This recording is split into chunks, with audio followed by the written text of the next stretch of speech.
Welcome to Forged in the Fires podcast with Fireman Rob. Being a fireman, father, veteran, husband, world record holder, and Ironman, he brings stories of experience to impact your life while challenging you to live it. What do you want from your life? Why do you want it? Are you willing to go through the challenges to get there? If you have the courage to take that first step, let this podcast be the catalyst to start your fire, while you bring the resilience to make it continue to burn. Our lives are made up of moments called right nows. So let's get started. Forged in the Fires podcast with your host, Fireman Rob, begins now. All right, welcome back to Forged in the Fires podcast. I'm your host, Rob Verhelst, better known as Fireman Rob. I've got a great guest today.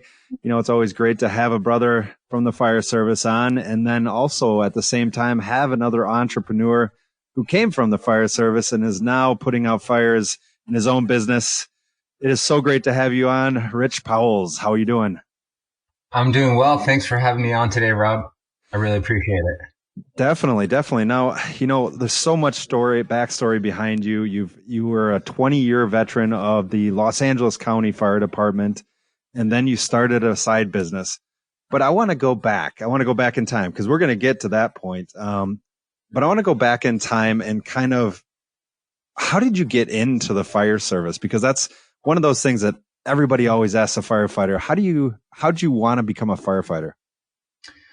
Yeah, it's really fascinating. So as a child, I remember going to what we call in California show me's, which is basically where you go to the fire station, you visit. I think a lot of children, especially young boys, have the fantasy of growing up and becoming a fireman, or even young girls too. But as a child, I remember going to the fire station. They had like this huge fire engine and they all lived there. And I thought it was really cool. And I loved it as a kid. But as an adult, as I was approaching the end of like high school, basically, and I was trying to figure out what I wanted to do with my life, a friend introduced me to a firefighter and was like, "Hey, would you like to come on a ride along? See if it's something you're interested in." I was always athletic and did a lot of sports, wrestled, played football, that kind of thing. And I was like, yeah, let's check it out. So I went in for a ride along and I was just really amazed at the job in that you're super physically active all the time. You're not stuck in an office most of the time. And you could go out there and you could actually make a difference in people's lives that you could, see and quantify and be like, okay, we helped that person with the broken leg. We helped that person with the, heart attack. We helped, in their fire. We helped all these different things. So for me, it really felt good because I was able to do something that was physical and fun and exciting and also contributed to the good of other people. So that's really what pushed me into fire department. I love it. And, your story was not one of those straightforward, straight line stories. Why don't you tell the audience where you were born and kind of how that transitioned into not, going into the Navy Reserves right off the bat after high school? Yeah, so I was actually born in the Chino Correctional Facility for Women. My parents, unfortunately, were heroin addicts when I was born, so I had the pleasure of being born in jail. And from there, things got better once I got out. But, I was never really given anything in my life. So everything that I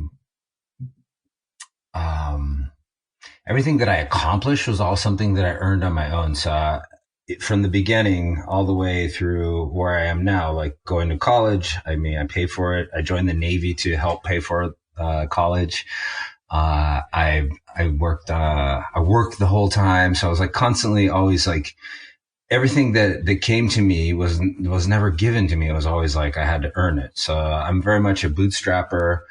And I've been on this path to liberation ever since being born in jail. And that has just propelled me into like diving deeper into the self and into like the limiting beliefs that actually continue to keep us small or that continue to keep us restricting ourselves. Because the reality is we're unlimited beings. And if we continue to restrict ourselves with beliefs that were put on us by our parents or by our school or by television or something like that, this programming starts to restrict who we think we can be, and it really limits our capacity. So that's really, my journey has been all about being born in jail and then on a path to liberation. And you really talk about, engaging in what you're doing. I love when you talk about, loving your work and being a part of your work. That's a definitely something that you have to do within the fire service. But where did you learn that from? Because it's something that doesn't just come to somebody, to be able to have that deep passion, to be able to not call it work, but call it your calling. Yeah, well, it's interesting because I guess the first example of work I saw was from my father. Luckily, due to my birth, he was able to kick heroin. So he kicked the habit and he became a plumber. And the thing is, my dad worked all the time. I remember when I was a kid, and on the weekends, we would do side jobs together. So he would take me out to go work on these projects, like plumbing projects, repipe a house or unclog a drain or whatever. And so I learned a lot from him about work and a relationship to work and what it means to the world. I wouldn't say that he was passionate about his work, about being a plumber, but he was definitely passionate about doing a good job. He was always like, you got to do a good job, if you want to continue to get callbacks and have more business. So I was always intrigued by that. But as I became a firefighter, what I really loved about being a firefighter was that you could see it. You could go there, everyone's freaking out, and you come in and you calm everyone down and you handle the situation. And sometimes there's tragedy and sometimes there's not, but you're there to support, and people always look to you for that support. But in this new business, in the sprouted gourmet nut business, it's a whole fascinating change for me because I'm having to retool myself at 45. And I'm not going to say it's been easy, but I'm driven by, yeah, it definitely hasn't been easy, but I'm driven by my passion for regenerative agriculture at this point. And I think that like the thing that my real why in running this business is that I believe that the children of this generation and future generations deserve a better earth, a greener earth, a cleaner earth, and a more just earth. And I think that if we build businesses that are founded on those as their principles, as their driving force, that we can start to reimagine how we connect to nature and start to rebuild the earth. So like regenerative agriculture is this amazing thing that I discovered. It was the first positive news I heard on climate change in the past like 20 years, basically. And I can go deeper in that if you'd like. Oh, I'd love to hear more about that. Yeah. Okay. So regenerative agriculture. So basically it's like we are living still in the Garden of Eden. We just haven't been treating it that way for a long time. So if we start to work in harmony with nature and agriculture and restore the soil ecology, which is basically the microbes and the mycorrhizal fungi, they can sequester 3 to 7 times more carbon per square acre and also provide 30% more nutrition in our food. So like those two things right there. And there's a white paper I read, and it said within 5 years, if the entire world converted over to a regenerative agriculture system, that we could sequester enough carbon to get back to pre-industrial levels. So we could basically avert the entire climate crisis without cutting any emissions, but just by shifting the way we do agriculture. Because the microbes in the soil and the mycorrhizal fungi, they actually have a symbiotic relationship with the root structure of the plants, and they bring in more minerals and vitamins and nutrients that make the food more nutritious. But at the same time, the plants, they exude what's called they call it root exudates, which is basically like sugars. It's carbohydrates, carbon, and then it goes into the ground. It feeds the microbes and the mycorrhizal fungi and sequesters it in the ground where it belongs. So it's pretty amazing. It's like a carbon pump into the ground. This is exactly what we need. And they're called plants, and they're everywhere.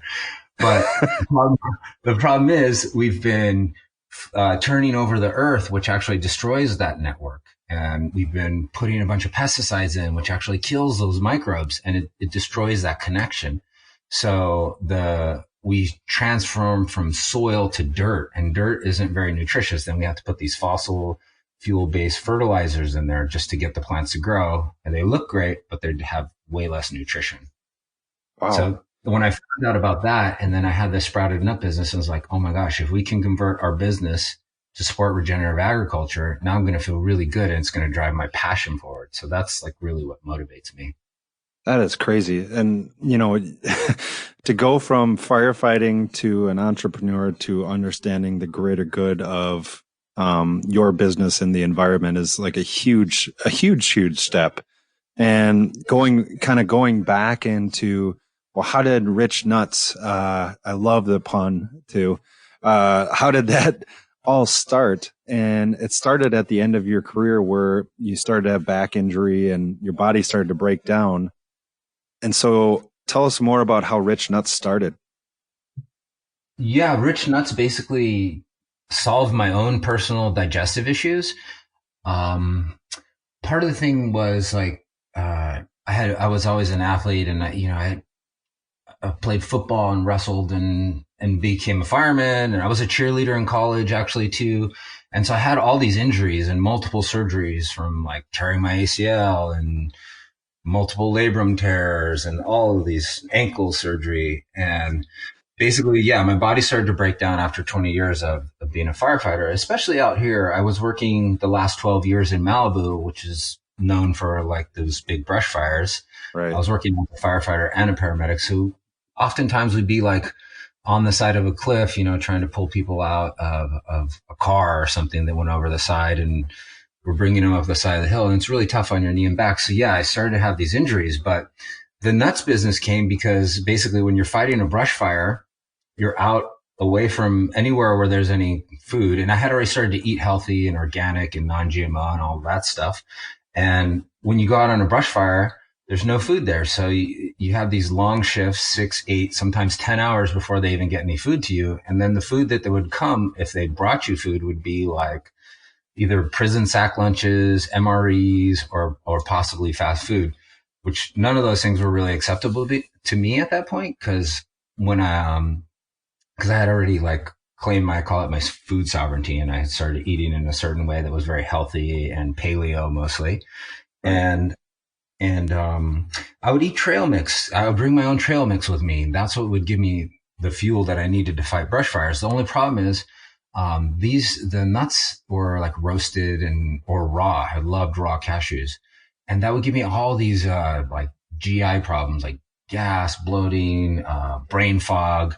So now I'm on the side of a hill and I'm not feeling great. I'm like, okay, I just ate something that's supposed to give me energy, but instead I'm feeling super farty and confused. That wasn't ideal. So I looked into it, and cause I was trying to figure out what was going on with my GI symptoms. And I found out about sprouting. It's like, well, if you're eating a lot of nuts and they're not sprouted, you might have symptom X, Y, and Z. I had all three. So I was like, okay, I'm listening. So I started sprouting, and I started eating the nuts. So you basically soak the nuts overnight in water, and then you eat them the next morning. You remove the water, and my GI issues started to go away, which was great. The only problem was they were super moist at that point, right? So I couldn't just put them in a Ziploc and hold them in my pocket for 3 months until the next brush fire, because they would get all moldy. So what I did was, and so you have to either refrigerate them, because if you refrigerate them, they can stay longer, but now they're cold and mushy. The texture is just blah. So I had this old dehydrator that my dad had given me, and I threw the nuts in the dehydrator, and that brought back the crunch. And that was like my first aha moment. But the second thing was, I was like, well, these are a little bland. So I threw some Bragg's liquid aminos at the time, some sage and rosemary, which was growing on the land where I lived in Topanga. And voila, I had the first flavor, we call it savory sage now. And I was like, wow, these are really good. They're crunchy. They taste amazing. So I would carry them around in a jar, and I would share them with friends and family and the guys at work. And they'd be like, whoa, these are amazing. How did you make these? I was like, yeah. They're like, wow, can I get some more? And next thing I know, I was like handing out, about 100 pounds a month. Yeah. That was the wrong thing to do, is have the firemen eat it. Oh yeah. Yeah. And so eventually I go, hey, these are awesome. I love making them for you guys, but I really can't afford to keep making them for free. So you guys are going to have to pay me. And the guys were like, okay, how much do you want? So I started bagging them, and that's how Rich Nuts started. That's crazy. I mean, it's always, and as an entrepreneur, it's a huge thing to understand that, the best products and the best things come from necessity. And definitely wildland firefighting, for those who don't know, is probably one of the toughest. Structural is hard, but wildland is a totally different animal. We'll get in. I want to get into the nuts part, but I also want to get into the wildland. You did it for how many years? 12, was it?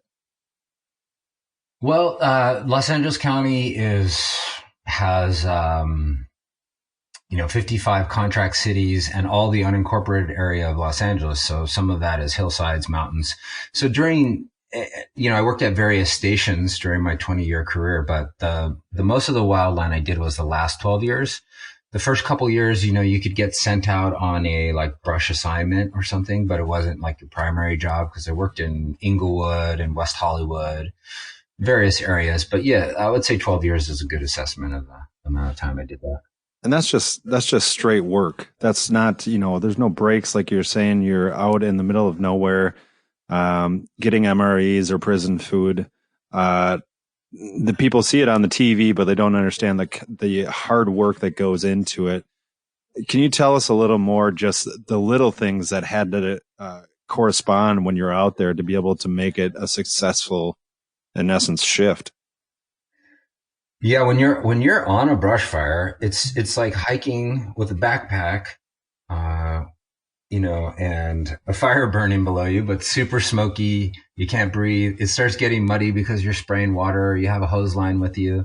And so it can get really, really challenging. You're sweating constantly, and, this grueling work could go on for 6, 8, sometimes 10 hours, and you're hiking up the side of a mountain. And even if you did have like super healthy food there in the Whole Foods, you don't really have time to sit down and eat. And that's exactly why the nuts were so perfect for me. Because like you could eat a handful, they're packed with proteins and fats, which give you that like energy to keep going and not burn out quick on sugars.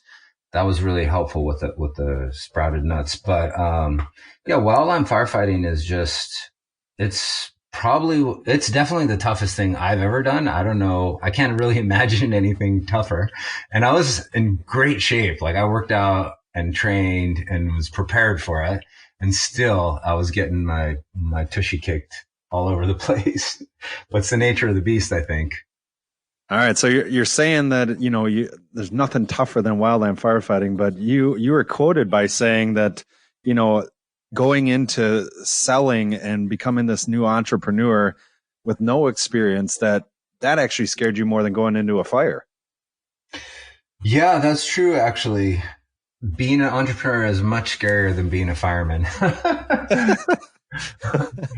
It might be hard for people to understand. Actually, I'm just speaking for myself. Obviously, I can't speak for everyone, but from my experience, going into a fire was really exciting, very exhilarating. And one of the magic things that I have, and this is one of the keys, I think, to unlocking that prison door, because I feel like we're all in a cage. And as we start to liberate ourselves and become more fully who we are, one of the keys to that is being able to shift your perspective and to see things as for you. And if you can shift your perspective, like for instance, I knew that for me, going into a fire was exciting and exhilarating. So I was down to do it. And I would get jacked up. Let's go. Let's fight a fire. I was super excited about that. But, and I think most of the guys are on the way, it's exhilarating. And when I looked at becoming an entrepreneur and selling a product and running a business where I had no skills or anything, it was scary to me. And I thought, well, you know what? If I can shift my perspective from seeing this as scary, because it's to exciting, because the energy that comes up in your body, that like knot in the pit of your stomach, that's a little bit of anxiety. What is that? Well, it's something that you feel, but then you put your interpretation on this. Is this scary or is this exhilarating? It's all a matter of what, slant or perspective you put on it. So if you can start to work with what perspective you choose, because it is a choice. Oftentimes we're choosing it subconsciously. because of our programming, like I mentioned earlier. But for me, making that transition from this is scary to this is exciting, then everything started flowing to me instead of me being afraid and causing all these difficulties. Because it has been challenging for sure to switch at middle age from, a 20-year career of being a firefighter and paramedic to running a company. And Right. there's It's not an definitely easy been switch, but a lot of learning opportunities.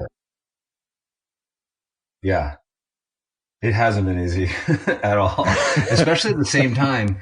What was super challenging for me was at the same time, physically, I was going down and I had always relied on my body and I knew that it could get me through anything because as an athlete and I just felt a sense of confidence and I had put so much time and energy into training and working out and making sure that I was super fit and strong and athletic. And that gave me a sense of confidence. And it was really tied into my masculinity. But then as that started to fade away, who am I without that? That was a question that started to emerge for me. And as I had difficulty at times, even going, one time it took me 5 minutes to get out of bed to go to the bathroom to go pee. And I was like, wow, this is really depressing. I went from like superhero to an invalid basically. And that was really challenging for me mentally and emotionally, to be honest. Oh, I can imagine. I can imagine. I mean, it is a transition. I just started my 21st year and it's a transition to, from being that young firefighter to now being that old guy that, it's exhausting. Yeah. Yeah. And you definitely have to think of it long term, right? And being a fireman is definitely a young man's game. Oh, by far. Yeah.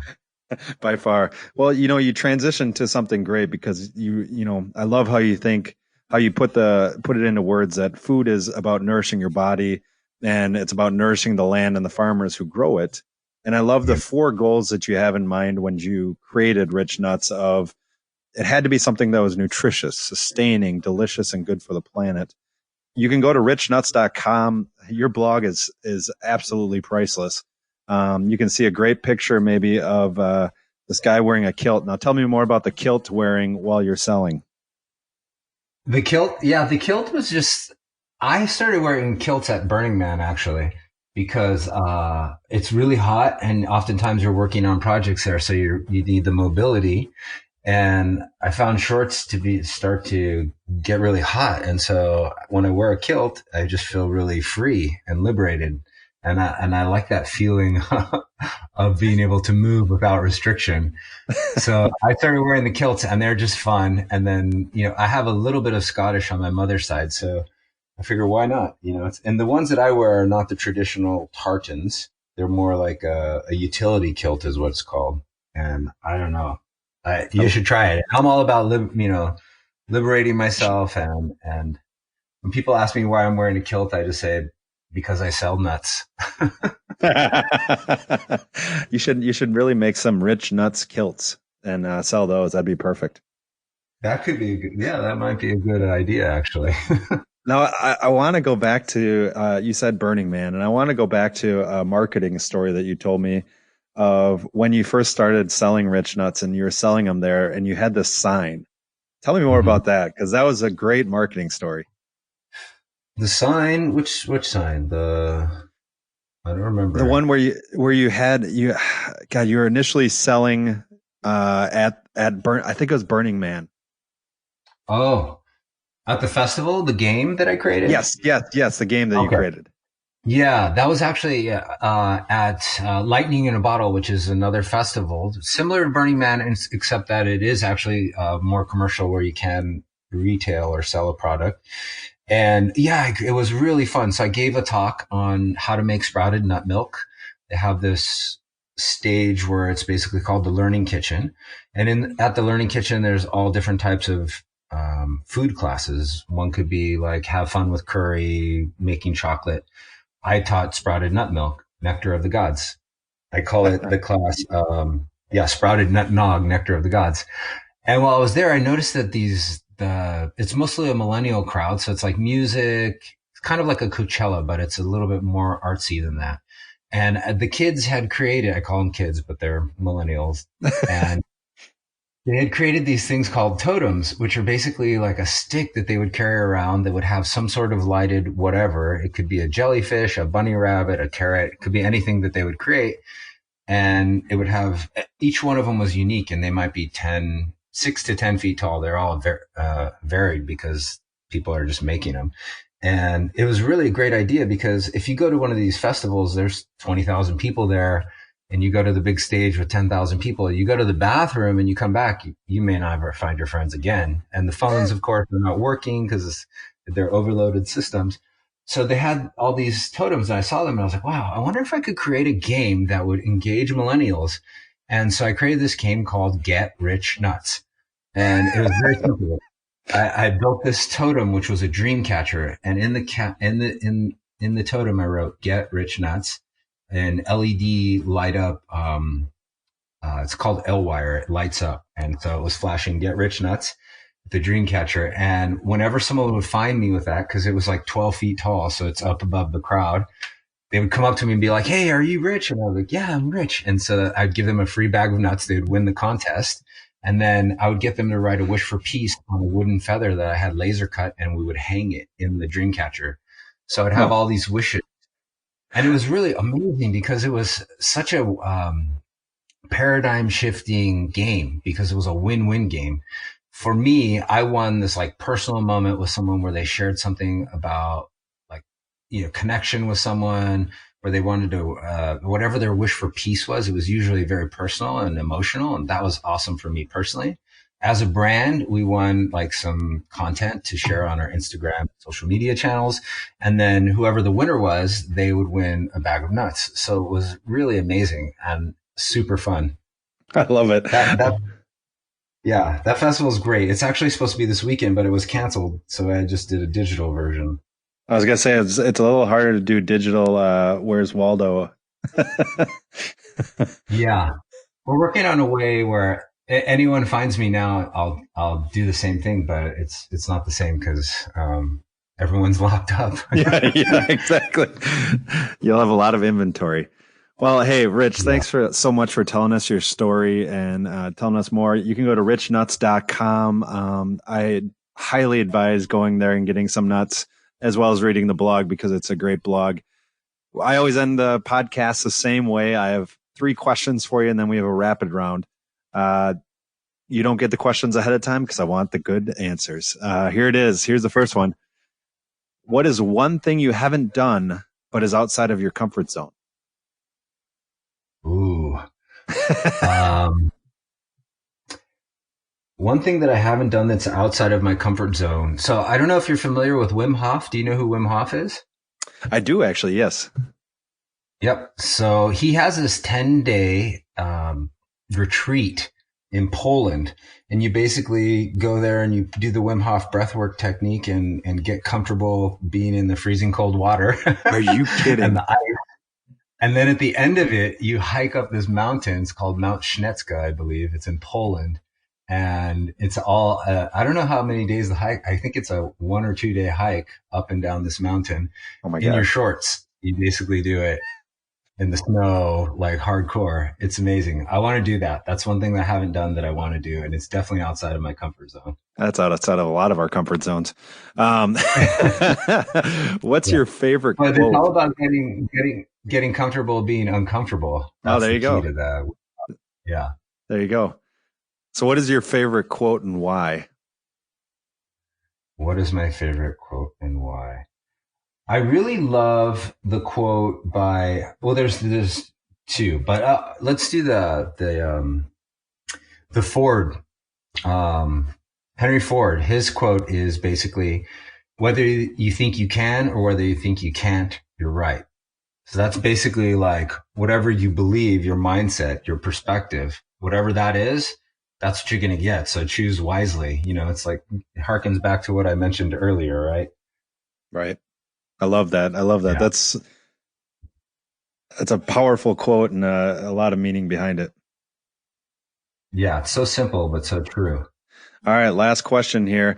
If you could have coffee, and this is going to be easy for you, if you could have coffee with 3 other people, and they can be living or dead, at a firehouse table, so nothing is off the table when you talk at a firehouse table, who would it be and why? Oh, wow. That's a really interesting one. Well, I also have a deep spiritual practice. I didn't really mention too much. So I do this meditation technique called Kriya Yoga. It's a pranayama breathwork. It comes from India. And the guru of all of the whole technique is, his name is Babaji. So I would definitely like to have Babaji there. That'd be good. You know what? I would probably do Babaji, Jesus, and Buddha. Oh, And have a wow. conversation with three of them and see if we can get on the same page with some of the religious struggles and conflicts throughout the world. It'd be nice if we could all get on the same page. Oh my gosh, that's a fantastic group right there. Yeah. I love it. I love it. All right, here we go. We're on to the rapid round. I'm going to give you two things. All you got to do is tell me one of them. All right, you ready? Yep. All right, paper or plastic? Paper. Soup or salad? Salad. I already know the next one for you. McDonald's or Taco Bell? Neither. I could have figured that one. Camping or hotel? Camping. Fly or drive? Drive. Sleep in late or wake up early? Wake up early. Run or walk? Run. All right, partly sunny or partly cloudy? Partly sunny. Fire or water? Fire for sure. Attaboy. Use a porta potty or drive or run to the next physical bathroom? Use a porta potty. With hesitation. Coke or Pepsi? Oh, I guess Coke. I haven't had one in a long time, but it sounds good. All right, go big or go home?